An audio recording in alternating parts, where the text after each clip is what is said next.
Tabata sprints are one of the worst workouts imaginable. Now, before you stop listening, we're going to go into the science, the physiology, and I'm going to explain why practically zero elite endurance runners do the workout for good reason. So let's start with breaking down what is a Tabata sprint. It came out of the research of Azumi Tabata, who in 1996 started a study that looked at high intensity interval training and kind of revolutionized the research to a degree. But it pushed us in the wrong directions in a lot of cases. In the 2000s, Tabata sprints took off with this research and it became the thing.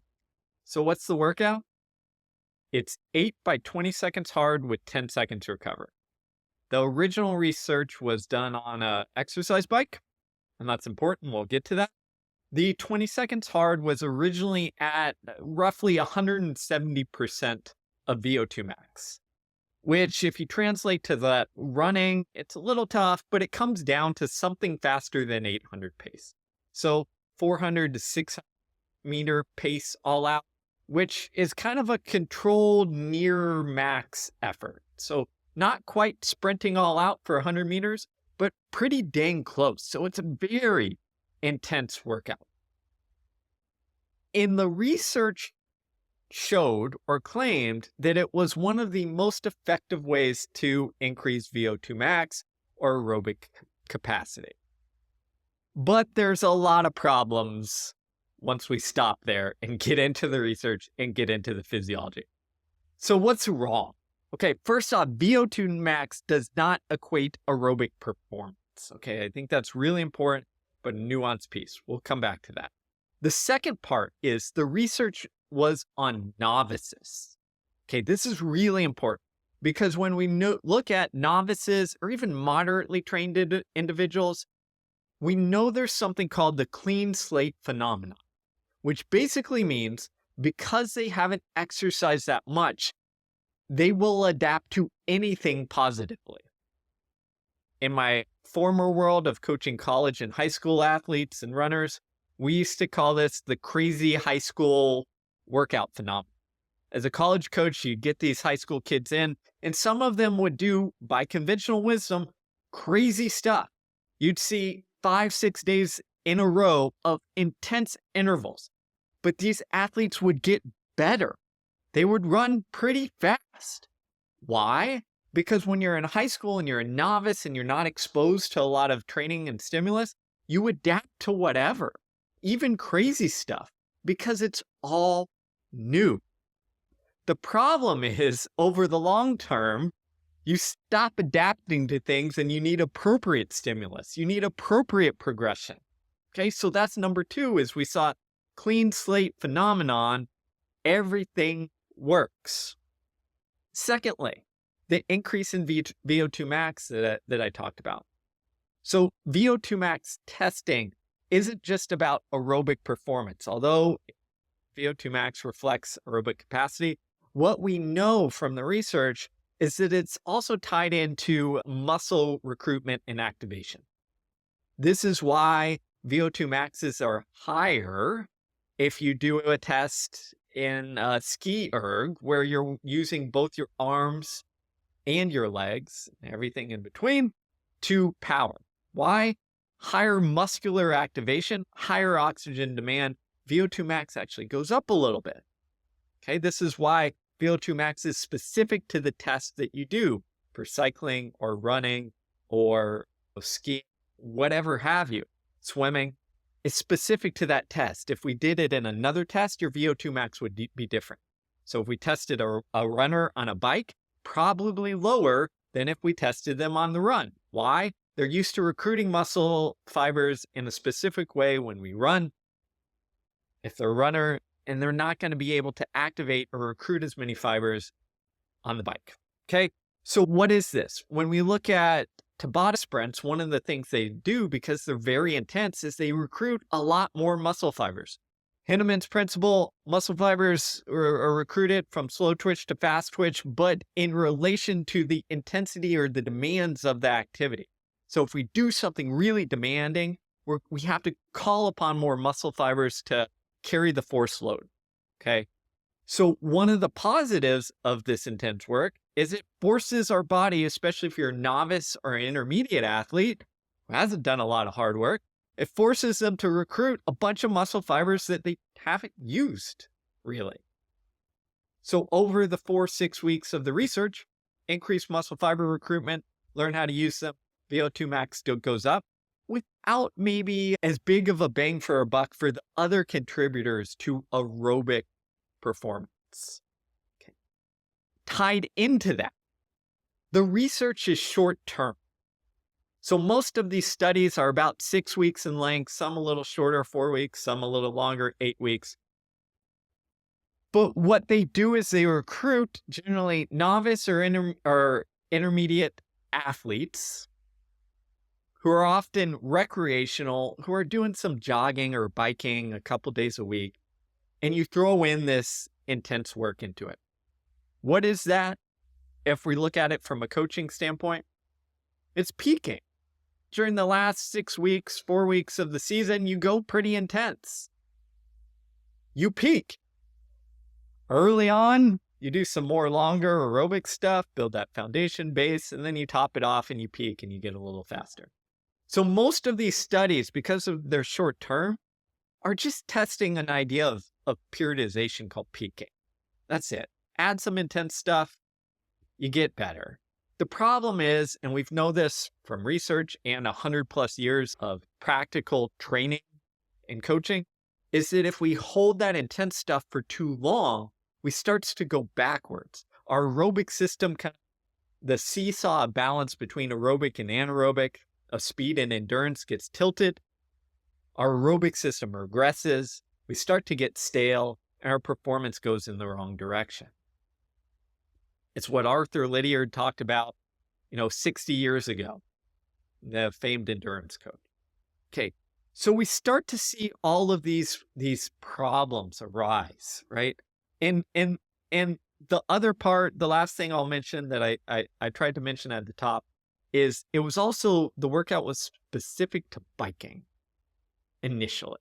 And since then, we've called everything from running the workout to, lifting weights for 20 seconds and 10 seconds rest, the Tabata workout. Every time you change the medium, the exercise, you change the stimulus and adaptation. This is really important because on a bike, 170% VO2 max is hard. That same equivalent intensity running is much harder because we have increased mechanical demands and force pounding and absorption of the muscles that aren't there on the bike. So it creates a little bit different fatigue and stimulus and puts us in actually a worse position running the workout, biking. All right, so we've gone into the problems of the research. What about the problems of the workout itself? Well, the number one problem is it does something that track coaches are ingrained not to do. It teaches dying or falling apart. Because generally, the way this workout is run and supposed to be run is it's very intense from the get-go. So the first rep or two, maybe 3 reps, is pretty intense. If you YouTube some of these examples from people, the first 20 seconds, hard, it's fast. Second one, still kind of fast. Third one, kind of fast. By the 4th, 5th, 6th, 7th, you're going from fast to essentially not that productive dying. Meaning you're slowing down, you're jogging, you're trudging through. The effort is still there, but the intensity is not. You've gone from 400 pace down to slower than 5K pace by the end, often jogging, 10K pace, half marathon pace. Why? Because fatigue wins, because the intensity early on with a very short rest, 10 seconds rest is incredibly short, means you can't keep that power output going. What does that mean physiologically? Well, if we look at our energy system uses, simplifying, we have 3 main energy systems. Our quickest, creatine phosphate. Second quickest, but contributes to more fatigue, anaerobic glycolysis. The slowest, but can last for a long time, aerobic. Okay? What happens is, because of the intensity and the short rest, We use that creatine phosphate system intensely that first rep, but it's drained. It's near zero. 10 seconds rest isn't enough to bring it back up. So that means we rely primarily on this anaerobic glycolysis. Well, with that comes fatiguing byproducts. With that comes a drop in pH. So our muscles become more acidic in there, can't function as well, fatigue increases, and our aerobic system increasingly has to take over. But when our aerobic system starts to take over and we've got these fatiguing byproducts, we can't sustain the pace or power output that we could. So our power output and our intensity drops and drops and drops, so that by rep 3, 4, 5, 6, 7, we're essentially doing a very poor or inefficient aerobic system, aerobic workout. Because our aerobic system is taking the load, because with 10 seconds rest, our anaerobic system can't recover enough, can't clear things out, can't get that pH back a little bit to function properly and go through all the cycles and breakdowns of the energy to get us what we need. So therefore, we have to slow down and rely more and more on our aerobic energy system. But, well, it's flooded with fatigue byproducts, with acid, and, lactate. Lactate doesn't cause the fatigue, but it's a good indicator of what's going on in our muscles. So our lactate levels are through the roof, and our muscles are being forced to try and deal with that and clear it and transport it, while still running at a decent clip. And what happens ultimately is the last half of the workout, maybe more, is a crappy aerobic workout. And if we look holistically from a time component, we've only got 40, 60 seconds maybe where we're stressing this kind of mixed anaerobic aerobic to a high degree. So what does all that mean? It's a really inefficient workout. It's not targeted. It's essentially build up a lot of fatigue and then a hope and pray that your aerobic system handles it while you slowly fall apart. We haven't even touched on mechanical falling apart in the non-cycling, avenue. What happens is we start ingraining poor motor programs, motor programming, our biomechanics go to crap. We learn how to fatigue poorly because we are surviving the workout, not thriving. So what does this all mean? Will it get you faster if you're a novice? Yeah, initially. But that's about it. Anything will do that. Anything really hard, especially. This is the Tabata workout is akin to the workouts that track athletes did in the 1920s and 30s and 40s before we had any understanding of modern training. They realized, hey, if we do something really freaking hard every once in a while, we're going to get better. So do you want to do the 1920s version of interval training, or do you want to do the 2020s? So what do we do instead? First off, it's really important to understand that Tabata sprints or even intense interval training is an advanced concept. If you haven't built the foundation aerobically and from a speed side where you can run fast and smooth, or the equivalent on the bike or pool or what have you, this kind of workout isn't going to give you much bang for your buck. You're skipping steps. Why? Because we need the energetic, the physiological foundation to get the best or the most bang for our buck out of the workout. If we don't have that foundation, our energy systems don't work well together, okay? Our aerobic system is very limited. Our recovery for our anaerobic system is very limited. Our ability to deal with the byproducts, to transport lactate and take it up and utilize it is very limited. You skipped a step. So step one is, and I had a video on this, is build the basic foundation, both from a speed side and an aerobic side. That means lots of easy work, some strides, right? Some short, non-fatiguing sprints. Build up the extremes of the energetic systems, speed and endurance, before we bring it together. The intense interval work is the bringing together. Okay, that out of the way. If you still want to do something or need to do something that is in the likelihood or familiarity of the kind of Tabata intense work, what do you do? Well, a couple steps that make this workout much better is A, we don't want to practice dying.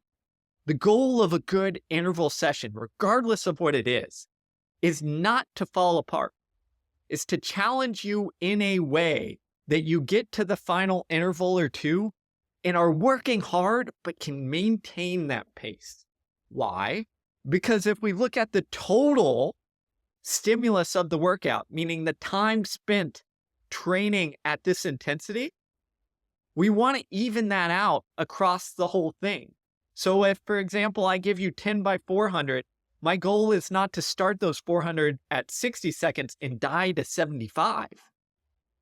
It's to run them all roughly at a similar pace so that I can hold them at 60, or for another person, 65 all the way through, or 70 all the way through. Maybe I get a little faster at the end, right?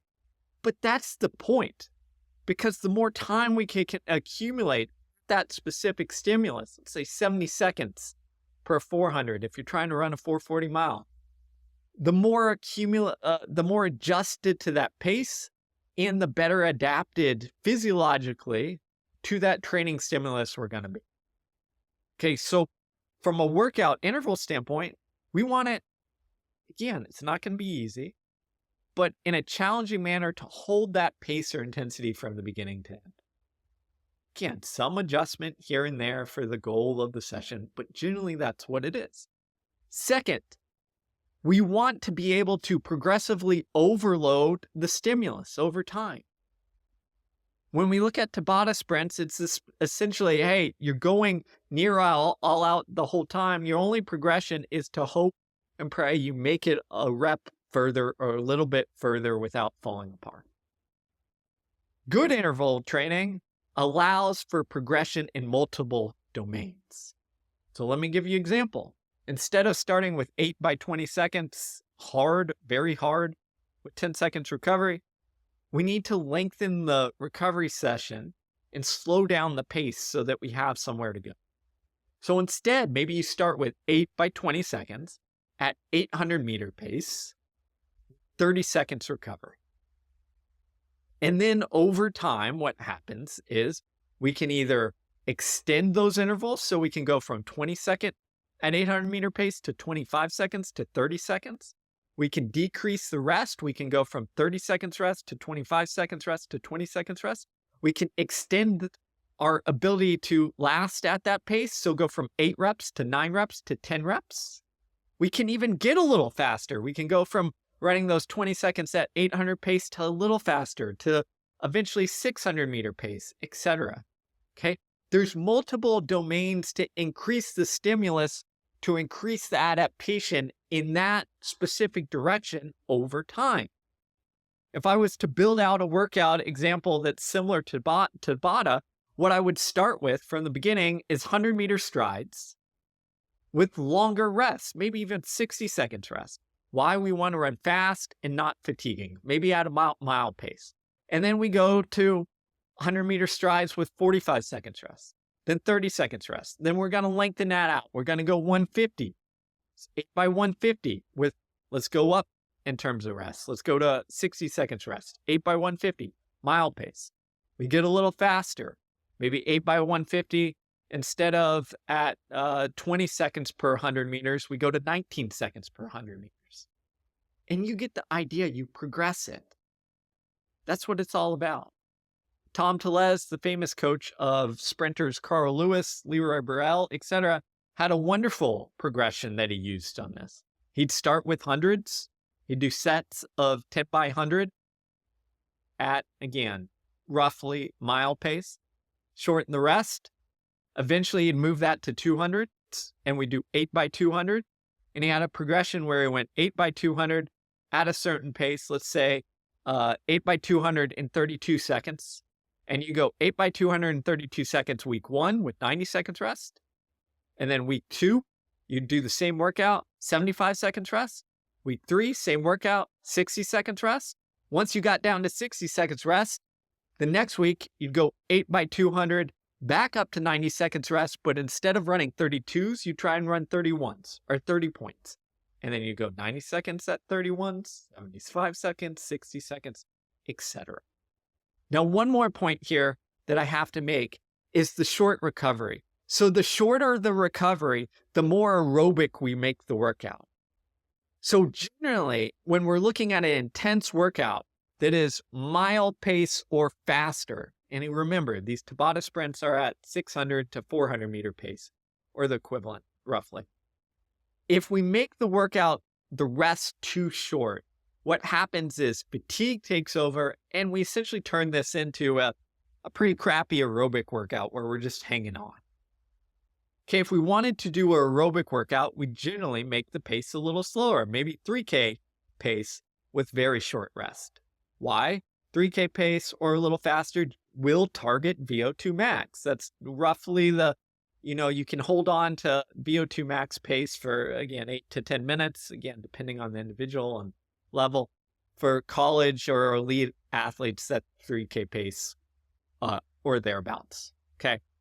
For novices, again, be a little shorter, maybe mile pace, a little longer than mile pace for VO2 max. Okay. But when we're looking at intense work, too short rest backfires. Why? Our creatine phosphate system doesn't recover. It's not going to recover a whole lot during it anyways, but a little bit. But more so, our anaerobic glycolysis system doesn't recover at all in 10 seconds. Okay.